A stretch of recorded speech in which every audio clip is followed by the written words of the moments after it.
I got the good old whopper plopper, got chatterbait, and a Senko, so a little bit of everything.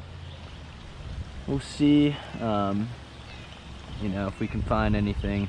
River's high, it's muddy.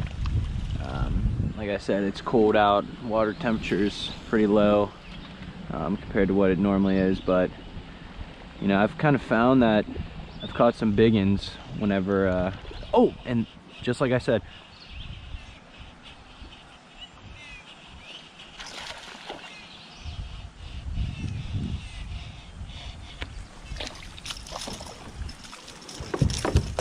there's one.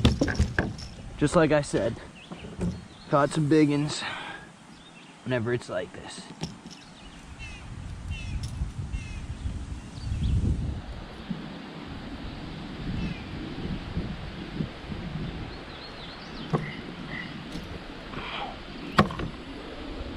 There's a decent guy.